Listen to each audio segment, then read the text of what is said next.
Good evening, everybody at Shalom Divine Television. Shalom divine TV பார்க்கிற உங்கள் அனைவருக்கும் என்னுடைய மாலை வணக்கத்தை தெரிவித்துக் கொள்கிறேன். We finished our series on understanding the mysteries of the parables of the kingdom. தேவ ராஜ்யத்தை குறித்ததான ஓமைகளையும் அதனுடைய விளக்கங்களையும் அந்த காரியங்கள் எல்லாம் நாம் பார்த்து முடித்திருக்கிறோம். So I thought for the next little while we'll look at the book of Proverbs. நான் யோசித்தேன் அதை தொடர்ச்சியாக நீதிமொழிகளில் இருந்து சில காரியங்களை பார்க்கலாமே என்று சொல்லி. It contains much wisdom in it. அதிலே அநேக விதமான ஞானங்கள் அடங்கி இருக்கிறது. Today we're going to have a look at the fear of the Lord. இன்றைக்கு நாம் தேவனுக்கு பயப்படும் பயம் என்ற காரியத்தை நாம் பார்க்க போகிறோம். Now when we say fear, we're not meaning being afraid like some people are afraid of the dark. நாம் பயம் என்று சொல்லும்போது சிலர் இருளை பார்த்து பயப்படுகிறதை போலதான ஒரு பயம் அல்ல. It actually means to hallow or to honor or to revere something like, as we say, our Father in heaven, hallowed be your name. இந்த பயம் என்று சொல்லும்பொழுது எப்படி பரமண்டலங்களில் இருக்கிற எங்கள் பிதாவே உம்முடைய நாமம் மகிமைப்படுவதாக என்று சொல்வதை போல பிதாவுக்கு கொடுக்க வேண்டிய அந்த கனத்தை குறித்ததான ஒரு காரியம்தான் இந்த பயமாயிருக்கிறது. Because his name is holy, we honor and respect him.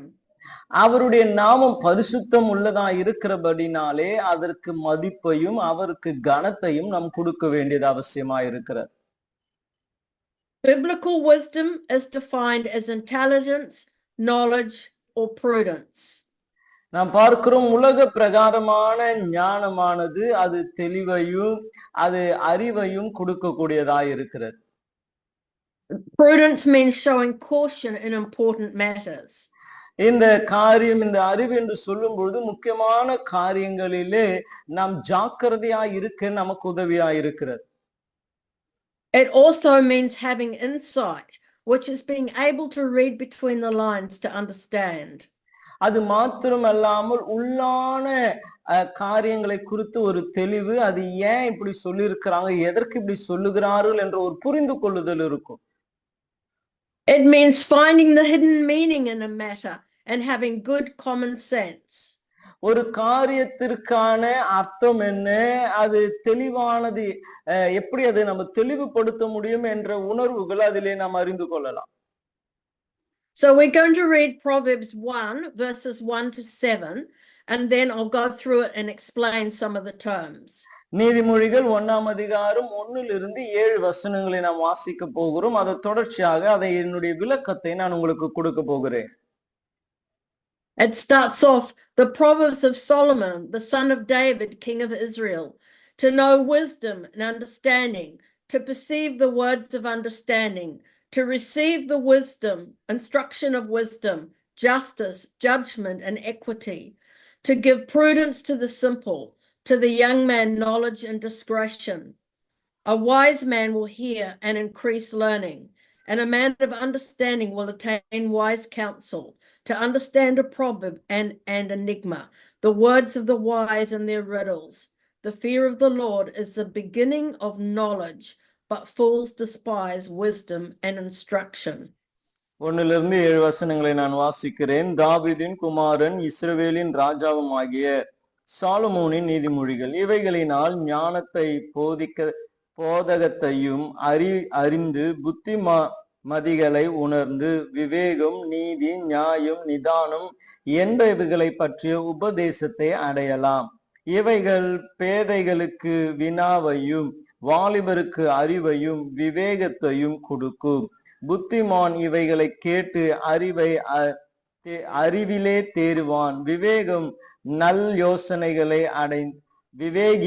யோசனைகளை அடைந்து நீதிமொழியையும் அதன் அர்த்தத்தையும் ஞானிகளின் வாக்கியங்களையும் அவர்கள் உணர்ந்து புதை பொருள்களையும் அறிந்து கொள்வான். கர்த்தருக்கு பயப்படுதலே ஞானத்தின் ஆரம்பம். மூடர் ஞானத்தையும் போதகத்தையும் அசட்டை பண்ணுகிறார்கள். Amen. Okay, there's many words in this section that need to be explained. இந்த நாம் வாசித்த இந்த 7 வாக்கியங்களிலே அநேக காரியங்கள் இருக்கு. அவைகள் எல்லாம் விளக்கப்பட வேண்டியவைகளாய் இருக்கிறது. Firstly, the word proverb, which means a truth that is hidden, that it contains wisdom. இங்கே நீதிமொழிகள் என்று சொல்லும் பொழுது அது என்னவென்றால் சத்தியம் அதிலே மறைந்து இருக்கிறது என்பதை அது வெளிப்படுத்துகிறது. It explains and gives rules of conduct or behavior. அது நம்மளுடைய செயல்முறை எப்படி இருக்க வேண்டும், நாம் எப்படி நடந்து கொள்ள வேண்டும் என்பதை அது நமக்கு விளக்கி காண்பிக்கிறது. Many times Proverbs will contrast two different things, like the wise person and the foolish. நாம் பார்க்கிறோம் அநேக நேரங்களிலே இது இருவரை காண்பிக்கிறதை போல புத்தி உள்ளவன் புத்தி அற்றவன் மூடன் என்பதை காண்பித்து கொடுக்கக்கூடியதாகவும் இருக்கிறது. For example, Proverbs 14 verse 1 talks about the wise woman building her house, but a foolish woman tearing it down. அங்கே நீங்க ஒரு உதாரணத்திற்கு நீங்கள் பார்ப்பீர்கள் என்றால் நீதிமொழிகள் 14ஆம் அதிகாரம் 1ஆம் வசனம் சொல்லுகிறது, புத்தி உள்ள ஸ்திரீ தன் வீட்டை கட்டுகிறாள், புத்தி இல்லாத ஸ்திரீ தன் கையினால் அதை இடித்து போடுகிறாள்.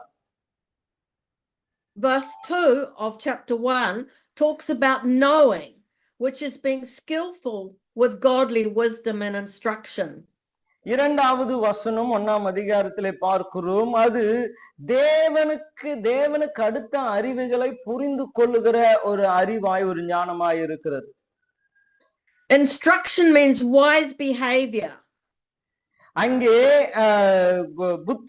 புத்திமதிகள் என்று சொல்லும்போது ஞானமான ஆலோசனைகள். It talks about walking in righteousness and justice and integrity. அது எதை நமக்கு போதிக்கிறது என்றால் நீதியிலும் நியாயத்திலும் நாம் நடந்து செல்ல வேண்டும் என்பதை அந்த புத்திமதிகள் நமக்கு போதிக்கிறது.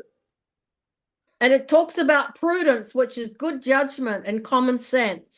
அது மாத்திரம் அல்லாமல் புரிந்து கொள்ளுதல், அது என்னவென்றால் சரியாக நியாயம் தீர்க்கக்கூடியதான ஒரு தெளிவை நமக்கு கட்டளையிடுகிறது. And it's talking about that this might be given to the naive or inexperienced, which means those who can easily be misled. இங்கே நாம் பார்க்கிறோம், இவைகள் தவறாய் நடந்து போகிற அல்லது சீக்கிரத்திலே தவறுகிறவர்களுக்கு ஞானத்தை கொடுக்கக்கூடியதாய் இவைகள் காணப்படுகிறது என்று நாம் வாசிக்கிறோம். It talks about knowledge and discretion or intelligent discernment to the youth. அங்கே சொல்லப்படுகிறது, இவைகள் பேதைகளுக்கு வினாவையும் வாலிபருக்கு அறிவையும் விவேகத்தையும் கொடுக்கும். It says about increasing in learning and the ability to go your way truthfully. நீங்கள் கற்றுக்கொள்வதற்கான அறிவையும் சத்தியத்திலே நடக்கவும் இது உங்களுக்கு உதவியாயிருக்கும். And it says the fear of the Lord is worshiping him in the beginning and the preeminent part of his knowledge. இங்கே நாம் பார்க்கிறோம், கர்த்தருக்கு பயப்படுதல் என்றால் அவரை ஆராதனை செய்து அவர் யார் என்ற அறிவோடு அவரை ஆராதனை செய்கிறதா இருக்கிறது. In simple English, the fear of the Lord is the beginning of knowledge. அப்ப அதனுடைய ஒரு சாதாரணமான ஒரு ஆங்கிலத்தில் சொல்ல வேண்டும் என்றால் கர்த்தருக்கு பயப்படுதல் ஞானத்தின் ஆரம்பம். But if you're a fool, you will despise this wisdom and instruction. ஆனால் நீங்கள் மூடராய் இருப்பீர்கள் என்றால் இந்த ஞானத்தையும் இந்த போதகத்தையும் அசட்டை பண்ணுவீர்கள். That's why it's talking to the foolish people to listen. ஆகவேதான் மூடர்கள் இதை கேட்க வேண்டும் என்று சொல்லப்படுகிறது. To listen and to learn wisdom and instruction to walk in the right way. ஆகவே நம் நீதியின் வழியிலே நடக்க வேண்டும் என்றால் ஞானமும் விவேகமும் நமக்கு அவசியமானதாய் இருக்கிறது. The Hebrew word for wisdom is hikmat. எபிரேய மொழியிலே இந்த ஞானத்திற்கு வார்த்தை என்னவென்றால் இக்மா. And it means foundation, like you have a foundation of a building. ஒரு கட்டிடத்தின் அஸ்திபாரம் இருக்கிறதை போல இது அஸ்திபாரமாய் இருக்கிறது. If the foundation is strong, the building is strong. But if the foundation is weak, the whole building will be unstable. அஸ்திபாரும் பலனுள்ளதாய் இருந்தால் முழு கட்டிடமும் பலனுள்ளதாய் இருக்கும். அஸ்திபாரும் பலவீனதாய் இருந்தால் முழு கட்டிடமும் பலவீனமானதாய் தான் இருக்கும். And wisdom is based on knowing God's principles and his ways. இந்த அறிவு ஞானம் என்று சொல்லும் பொழுது தேவனுடைய பிரமாணங்களை அறிந்து கொள்வதுதான் இவைகளாக இருக்கிறது. Proverbs 9 and verse 10 says, "The fear of the Lord is the beginning of wisdom, and knowledge of the Holy One is understanding." இங்கே நாம் வாசிக்கும் பொழுது இங்கே அழகாய் சொல்லப்படுகிற காரியம் நீதிமொழிகள் 9ஆம் அதிகாரம் 10ஆம் வசனம், கர்த்தருக்கு பயப்படுதல் ஞானத்தின் ஆரம்பம், பரிசுத்தரின் அறிவே அறிவு என்று வாசிக்கிறோம். So this wisdom covers things like our daily conduct. இந்த ஞானம் என்ன செய்கிறது என்றால் நம்முடைய நாள்தோறும் நடைமுறைக்கு பயனுள்ளதா இருக்கிறது. It's about whether we are honest or dishonest, hardworking or lazy. நாம் ஞானமாய் நீதியா இருக்கிறோமா அநீதியா இருக்கிறோமா, நல்ல கடின உழைக்கிறோமா அல்லது சோம்பலா இருக்கிறோமா என்பதை காண்பித்து கொடுக்கிறது.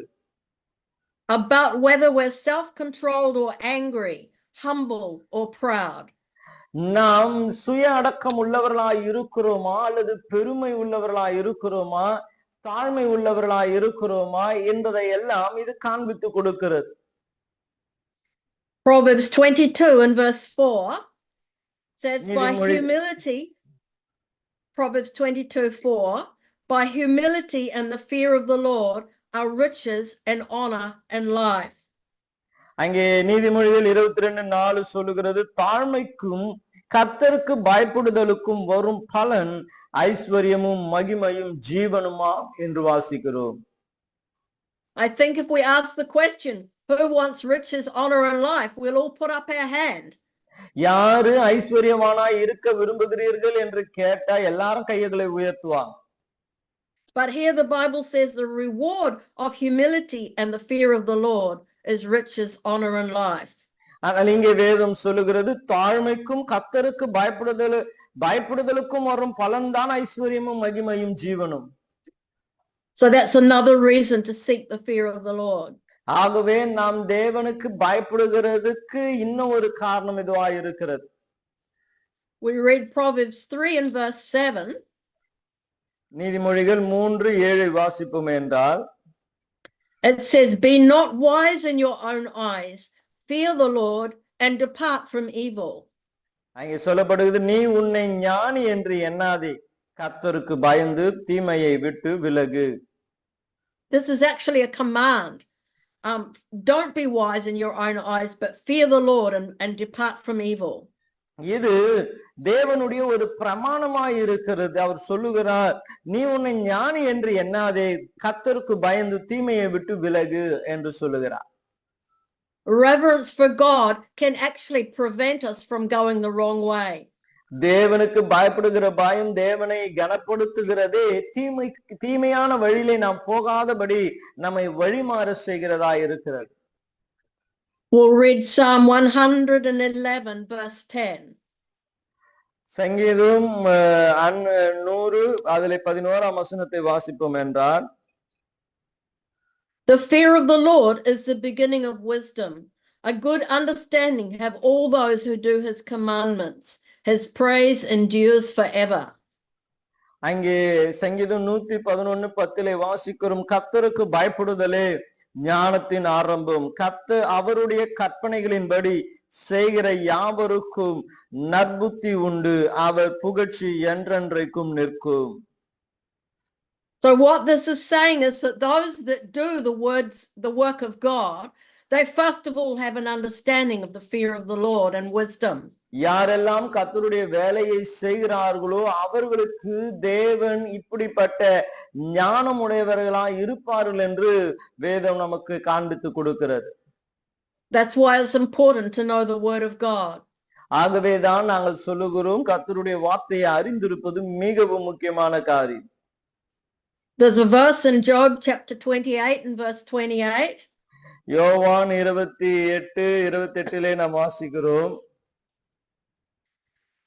And it says, and to man he said, behold, the fear of the Lord that is wisdom, and to depart from evil is understanding. யோபு 28:28 நீங்கள் வாசிப்பீர்கள் என்றால் அங்கே சொல்லப்படுகிற வார்த்தை இவ்விதமாய் இருக்கிறது. மனுஷனை நோக்கி இதோ ஆண்டவருக்கு பயப்படுவதே ஞானம், பொல்லாப்பை விட்டு விலகுவது புத்தி என்றார் என்று சொன்னான். So here we see wisdom and understanding holding hands. இங்கே ஞானமும் புத்தியும் அது ஒன்றோடு ஒன்று இணைக்கப்பட்டு கரம் கோத்ததாய் நிற்கிறது. And we see the fear of the Lord and departing from evil holding hands. அவ்விதமாய் தேவனுக்கு பயப்படுகிறதும் தீமையை விட்டு விலகுகிறது அது ஒன்றோடு ஒன்று கை இணைத்ததாய் அல்லது ஒன்றாய் இருக்கிறது. It's like one happens and then the other follows. இது எப்படி என்றால் ஒன்று நடந்தால் இன்னும் ஒன்று அதை பின்தொடரக்கூடியதாய் இருக்கிறது. If you have wisdom, you'll get understanding. உங்களுக்கு ஞானம் இருந்தால் உங்களுக்கு விவேகம் அல்லது அறிவும் உங்களோடு கூட இணைந்து கொள்ளும். If you fear the Lord, you will depart from evil. நீங்கள் கர்த்தருக்கு பயப்படுவீர்கள் என்றால் நீங்கள் தீமையை விட்டு விலகுவீர்கள். So what is the fear of the Lord? அப்ப தேவனுக்கு பயப்படுகிற பயம் என்றால் என்ன? I want to turn to Proverbs 8 and verse 13. நீதிமொழிகள் 8ஆம் அதிகாரம் அதிலே 13ஆம் வசனம். It says the fear of the Lord is to hate evil, pride and arrogance and the evil way, and the perverse mouth I hate. அங்கே சொல்லப்படுகிறது தீமையை வெறுப்பதே கர்த்தருக்கு பயப்படும் பயம், பெருமையும் அகந்தையும் தீய வழியையும் புரட்டு வாயும் நான் வெறுக்கிறேன். So here we have 5 different things. இங்கே 5 விதமான காரியங்கள் சொல்லப்படுகிறது. The first thing is to hate evil. முதலாவது காரியம் தீமையை வெறுக்க வேண்டும். The Bible talks about feet that run to evil and make haste to shed blood. வேதம் சொல்லுகிறது பாவம் செய்யும் துரிந்து ஓடும் கால்கள் ரத்தம் சிந்தும் கரங்கள் என்று சொல்லப்படுகிறது. It's in Proverbs 1. It says, my son, do not go with them. நீதிமொழிகள் 1ஆம் அதிகாரத்திலே அதை நாம் வாசிக்கிறோம். அவர் சொல்லுகிறார் என் மகனே அவர்களோடு கூட போகாதே. And in Proverbs 6:18, one of the things that God hates is feet that run to evil. 6:18 நீதிமொழிகளிலே நீங்கள் வாசிப்பீர்கள் என்றால் தீங்கு செய்கிறவர்களை விலகி தீங்கு செய்ய விரைந்தோடும் கால்கள் என்று வாசிக்கிறோம். The second thing is pride. இரண்டாவதாக பெருமை. God resists the proud but gives grace to the humble. தேவன் பெருமை உள்ளவர்களுக்கு எதிர்த்து நிற்கிறார், தாழ்மை உள்ளவர்களுக்கு கிருபை அளிக்கிறவராயிருக்கிறார். You see, pride is the opposite of fear of the Lord. இந்த பெருமை தேவனுக்கு பயப்படுகிற பயத்திற்கு எதிரானதாய் இருக்கிறது. That's how Lucifer fell. He said, I will ascend and be like the Most High. இப்படிதான் லூசிபர் அவன் கீழே விழுந்தான். நான் தேவனுடைய சிங்காசனத்திற்கு மேலாய் என்னை உயர்த்துவேன் என்று சொன்னதினால் அவன் விழப்பட்டான். And because of that, he was cast out of heaven. அது நிமித்தமாக அவன் பரலோக ராஜ்யத்தை இழக்க வேண்டியதாயிற்று. The third thing is arrogance, which means that you are better than somebody else. மூன்றாவது காரியம் அது இது அகந்தையாய் இருக்கிறது, மற்றவர்கள் மேலே அகந்தையாய் காண்பித்துக் கொள்வது. In Proverbs 6 and verse 16 to 17, it's one of the 6 things that God hates. நம்ம நீதிமொழிகள் 6ஆம் அதிகாரம் நாம் தொடர்ந்து வாசிப்போம் என்றால் தேவன் வெறுக்கிற 6 காரியங்களை அங்கே நாம் வாசிக்கலாம். God hates haughty eyes. அவர் அங்கே சொல்லப்படுகிறது கர்த்தர் வெறுக்கிறதிலே மேட்டிமையான கண்ணை கர்த்தர் வெறுக்கிறார். We have an expression in English, putting your nose up in the air. இங்கே ஆங்கிலத்திலே ஒரு பழமொழி உண்டு, உங்க மூக்க மேல உயர்த்துகிறது என்று சொல்லி. Means that you think you're better than somebody else. அப்படி என்றால் அர்த்தம் என்னன்னா மற்றவங்களை காட்டிலும் நான் பெரிய ஆளு, இல்ல நான் தான் முக்கியம் என்று காண்பித்துக் கொள்வது. And here it says that God hates that. இங்க வேதம் சொல்லுகிறது அவைகளை தேவன் வெறுக்கிறார். The fourth thing is choosing the evil way, choosing to do wrong in the sight of God. அடுத்ததாக நம்ம வாசிக்கிறோம் தீய வழியையும் தேவனை விட்டு வேற வழியை பிடித்துக் கொள்கிறது. In the Old Testament, God put two ways before them, the way of blessing and the way of cursing. நாம் பார்க்கிறோம் பழைய ஏற்பாடு காலத்திலே ரெண்டு வழிகளை தேவன் அவர்களுக்கு முன்பதாய் வைத்தார். ஒன்று சாபத்திற்கான வழி, ஒன்று ஆசீர்வாதத்திற்கான வழி. And he said, if you will walk in these ways, will come many, many blessings. நீ இந்த வழியாய் நடந்தால் அநேக ஆசீர்வாதத்தை பெற்றுக்கொள்வாய். But if you rebel, there will come cursings. ஆனால் அதை மாறி நீ நடப்பாய் என்றால் சாபங்கள் நேரிடும் என்று கர்த்தர் சொன்னார். In Proverbs 14 and verse 12, it says, there is a way that seems right to a man, but the end of it is death. நீதிமொழிகள் 14:12 வாசிக்கிறோம், மனுஷனுக்கு செம்மையாய் தோன்றுகிற வழி உண்டு, அதன் முடிவு மரண வழிகள். And the final thing, the fifth thing, is a perverse mouth. அங்கே கடைசியாக நம்ம பார்க்கிற காரியம் என்னன்னா புரட்டு வாயும் என்று சொல்லப்படுகிறது. Ephesians 4 and verse 29 says, எபேசியர் 4:24 வாசிக்கிறோம், let no unwholesome thing come from your mouth. அங்கே சொல்லப்படுகிறது பொய்களை அவைகள் பிறனோடு மெய்யாக பேச கடவோம் என்று நாம் வாசிக்கிறோம். We go to the book of James in chapter 3. யாக்கோபு 3ஆம் அதிகாரத்திற்குள்ளே நாம் கடந்து போவோம் என்றால், and we see that the tongue is a fire. அங்கே சொல்லப்படுகிறது நாவு அது அக்கினியாய் இருக்கிறது என்று வாசிக்கிறோம். And it says that this fire is a world full of iniquity, verse 6. அதிலே 6ஆம் வசனத்தை நீங்கள் வாசிப்பீர்கள் என்றால் அங்கே சொல்லப்படுகிறது அது அநீதி நிறைந்த உலகம் என்று சொல்லப்படுகிறது. Verse 8, no one can tame the tongue. It is an unruly evil full of deadly poison. With it we bless our God and Father, and with it we curse men who have been made in the image of God. Out of the same mouth proceed blessing and cursing. My brethren, these things ought not to be. அங்கே 8ஆம் வசனத்திலிருந்து வாசிப்போம் என்றால், நாவை அடக்க ஒரு மனுஷனாலும் கூடாது, அது அடங்காத பொல்லாங்கு உள்ளது, சாவுக்கு ஏதுவான விஷம் நிறைந்ததுமாயிருக்கிறது. அதனாலே நாம் பிதாவாகிய தேவனை துதிக்கிறோம், தேவனுடைய சாயலின்படி உண்டாக்கப்பட்ட மனுஷரை அதனாலே சபிக்கிறோம். துதித்தலும் சபித்தலும் ஒரே வாயிலிருந்து புறப்படுகிறது. என் சகோதரரே இப்படி இருக்கல் ஆகாது. So here we have 5 things that we should hate. ஆகவே ஒரு 5 காரியத்தை உங்களுக்கு நான் காண்பித்து கொடுத்தேன், எவைகளை நீங்கள் வெறுக்க வேண்டும் என்று சொல்லி. Feet that run to shed blood. ரத்தம் சிந்த ஓடுகிற கால்கள். Pride and arrogance. அது மாத்திரமில்லாமல் பெருமையும் அகந்தையும். An evil way where we deliberately rebel against God. தீய வழி, அதாவது தெரிந்தே தேவனுக்கு விரோதமான காரியங்களை செய்கிறது. And a perverse mouth that will speak ungodly things and poisonous things.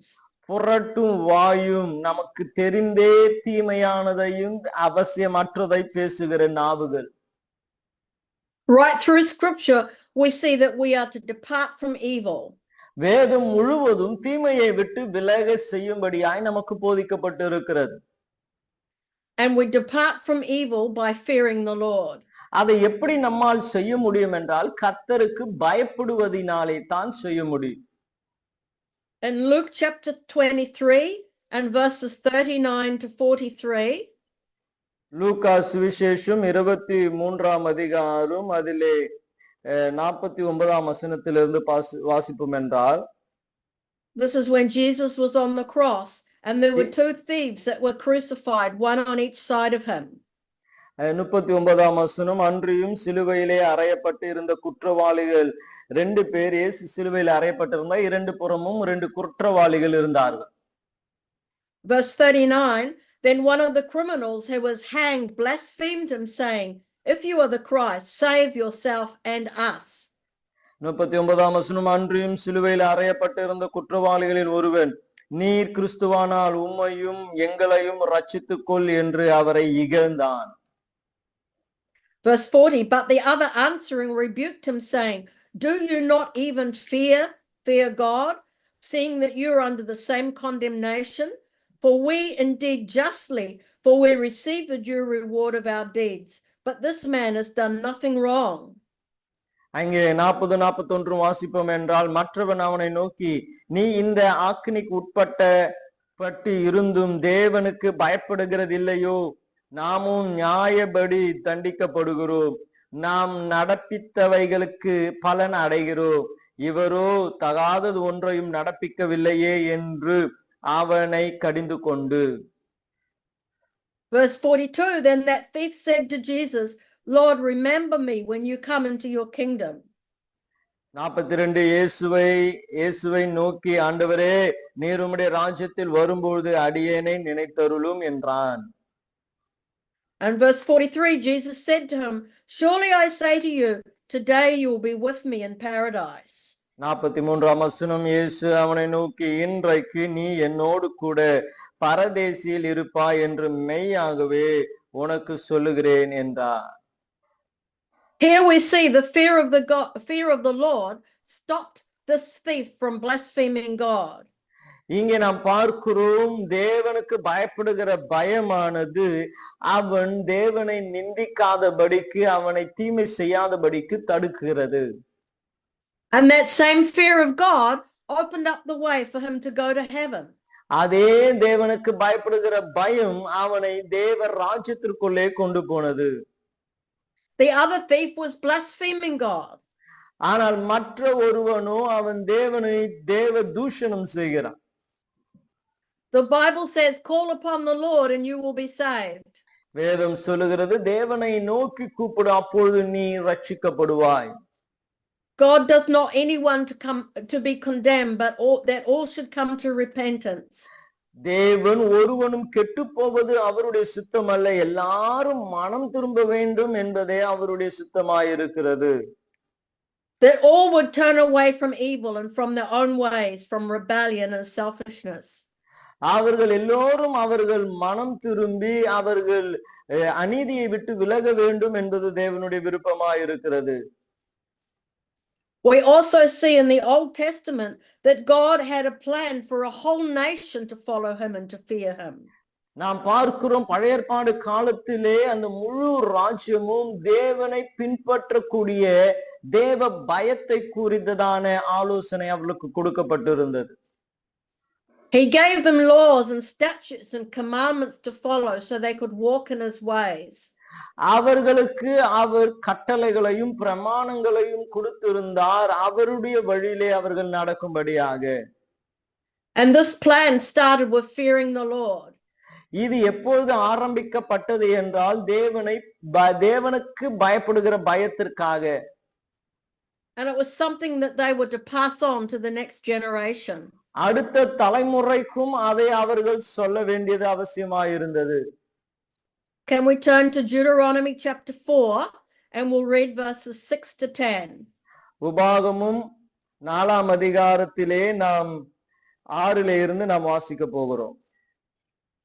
So verse 6, therefore be careful to observe them, for this is your wisdom and your understanding in the sight of the people who will hear all these statutes and say, surely this great nation is a wise and understanding people. Deuteronomy 4 verse 6. உபாகமும் 4ஆம் அதிகாரம் 6ஆம் வசனம் சொல்லுகிறது, ஆகையால் இவைகளை கைக்கொண்டு நடவுங்கள், ஜனங்களின் கண்களுக்கு முன்பாகவும் இது உங்களுக்கு ஞானமும் விவேகமாய் இருக்கும். அவர்களுக்கு இந்த கட்டளை எல்லாம் கேட்டு இந்த பெரிய ஜாதியோ ஞானமும் விவேகமும் உள்ள ஜனங்கள் என்பார்கள். Verse 7, for what great nation is there that has God so near to it, as the Lord our God is to us, for whatever reason we may call upon him. 7ஆம் வசனம், நம்முடைய தேவனாகிய கர்த்தர் தாம் தொழுது கொள்கிறது போல அல்லாமல் அவர் நமக்கு சமீபமாய் இருக்கிறது போல தேவனை இவ்வளவு சமீபமாய் பெற்றிருக்கிற வேற பெரிய ஜாதி எது? And what great nation is there that has such statutes and righteous judgments as are in all this law which I've set before you this day? 8ஆம் வசனம், இந்நாளிலே நான் உங்களுக்கு விதிக்கிற இந்த நியாய பிரமாணம் முழுமைக்கும் ஒத்த இவ்வளவு நீதி உள்ள கட்டளைகளையும் நியாயங்களையும் பெற்றிருக்கிற வேறே பெரிய ஜாதியும் எது? Verse 9, only take heed to yourself and diligently keep yourself, lest you forget the things your eyes have seen, and lest they depart from your heart all the days of your life. 9ஆம் வசனம், ஓரேபிலே உன் தேவனாகிய கர்த்தருக்கு முன்பாக நீ நிற்கும்போது கர்த்தர் என்னை நோக்கி ஜனங்களை என்னிடத்திலே கூடிவர செய்து என் வார்த்தைகளை அவர்கள் கேட்கும்படி பண்ணுவேன். அவர்கள் பூமியிலே உயிரோடு இருக்கும் நாளெல்லாம் எனக்கு பயந்திருக்கும்படி அவைகளை கற்றுக்கொண்டு தங்கள் பிள்ளைகளுக்கு போதிக்க கடவார்கள் என்று சொல்லி அந்நாளிலே.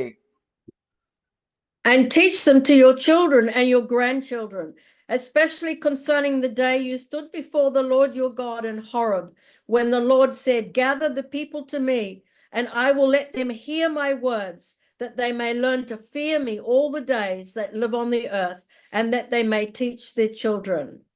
10ஆம் வசனம், உன் கண்கள் கண்ட காரியங்களை நீ மறவாதபடி உன் ஜீவனுள்ள நாளெல்லாம் அவைகள் உன் இருதயத்தை விட்டு நீங்காதபடிக்கு நீ எச்சரிக்கையாயிருந்து உன் ஆத்துமாவை சாகிறதாய் காத்து கொள்ள அவைகளை உன் பிள்ளைகளுக்கும் உன் பிள்ளைகளின் பிள்ளைகளுக்கும் அறிவிக்க கடவாய்.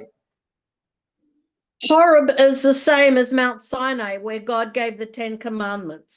ஓரேபு அது சீனாய் மலையை போலவே ஒரு மலை, அது தேவ பிரசன்னம் தேவ பிரமாணத்தை பெற்ற மலைக்கு சமமானதாய் இருக்கிறது.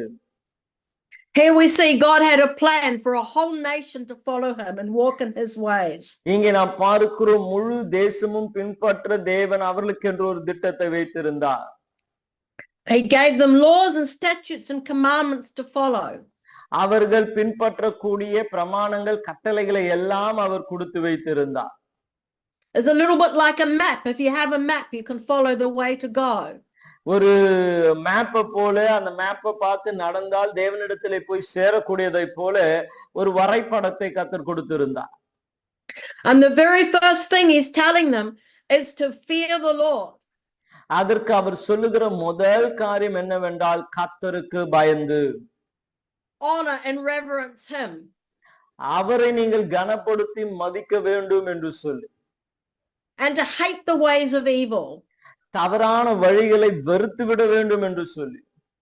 To hate pride and arrogance. நீங்கள் பெருமையும் அகந்தையும் விட்டு விலக வேண்டும். And to hate evil speaking. நீங்கள் தவறாய் பேசுகிறதை நீங்கள் வெறுக்க வேண்டும். Instead, guard your heart. அதற்கு பதிலாக உங்கள் இருதயத்தை காத்து கொள்ளுங்கள். And teach all these ways to your children and to your grandchildren. அது எல்லாவற்றையும் உங்கள் பிள்ளைகளுக்கும் உங்கள் பேர பிள்ளைகளுக்கும் நீங்க சொல்லிக் கொடுங்க. And choose blessing rather than cursing. அதனாலே நீங்கள் சாபத்தை தெரிந்து கொள்ளாமல் ஆசீர்வாதத்தை தெரிந்து கொள்ளுங்க. Because when you choose wisdom and instruction, நீங்கள் எப்பொழுது தேவனுடைய பிரமாணங்களையும் அவருடைய வழிநடத்துதலையும் ஏற்றுக்கொள்ளுகிறீர்களோ, and the fear of the Lord, தேவனுக்கு பயப்படுகிறதை நீங்கள் பின்பற்றுகிறீர்களோ, there will come riches and honor in life. உங்க வாழ்க்கையிலே ஐஸ்வர்யமும் கனமும் உண்டாகும் என்று வேதம் சொல்லுகிறது.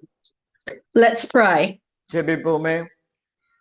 Lord, we thank you for your word on the fear of the Lord. தேவனுக்கு பயப்படுகிற பயத்தை குறித்து நீர் கொடுத்த வார்த்தைகளுக்காய் நன்றி செலுத்துகிறோம். We ask that you instruct us and give us wisdom to walk in the right way. ஆண்டவரே, நீர் எங்களுக்கு போதித்து நாங்கள் நடக்க வேண்டிய வழிகளை எங்களுக்கு காண்பித்து கொடும். Help us to hate evil and arrogance and pride and the evil way and the bad mouth. ஆண்டவரே, நாங்கள் அகந்தைகளை, பெருமைகளை, தவறான வழிகளை, ஆண்டவரே புரட்டும் நாவுகளை வெறுக்க எங்களுக்கு உதவி செய்யும். And Lord, help us to choose life and to choose the right way. ஆண்டவரே, ஜீவனையும் சரியான பாதையும் தெரிந்தெடுக்க எங்களுக்கு உதவி செய்யும். Lord, we thank you for your word that sets us on the right path. எங்களை சரியான வழியிலே நடத்துகிற உம்முடைய வார்த்தைகளுக்காய் நாங்கள் நன்றி செலுத்துகிறோம். I pray for every person listening that you would give them wisdom and understanding. இந்த வார்த்தைகளை கேட்கிற ஒவ்வொருவருக்காய் ஜெபிக்கிறேன். அவர்களுக்கு ஞானத்தையும் புரிந்து கொள்ளுதலையும் தேவன் கட்டளையிடுவீராக. And Lord, I thank you that if they call upon your name, they will be saved. அவர்கள் உம்முடைய நாமத்தை நோக்கி கூப்பிடுகிற வேளையிலே அவர்கள் ரட்சிக்கப்படட்டும் என்று நான் ஜெபிக்கிறேன். Lord, I pray that you bless them in all their ways. அவர்கள் செய்கிற எல்லா வழிகளிலும் அவர்களை ஆசீர்வதியும் என்று நான் ஜெபிக்கிறேன். You teach them to fear you, to honor you, to reverence you. ஆண்டவரே, உமக்கு கீழ்ப்படியே உமக்கு பயந்திருக்க நீர் அவர்களுக்கு போதித்தருளும்படியாக ஜெபிக்கிறோம்.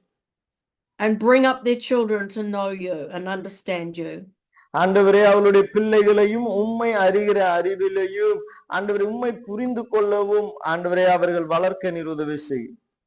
We pray in Jesus Christ's name. Amen. இயேசுவின் நாமத்தில் ஜெபிக்கிறோம் நல்ல பிதாவே. ஆமென். ஆமென். Amen. God bless you. கர்த்தர் உங்கள் ஒவ்வொருவரையும் ஆசீர்வதிப்பாராக.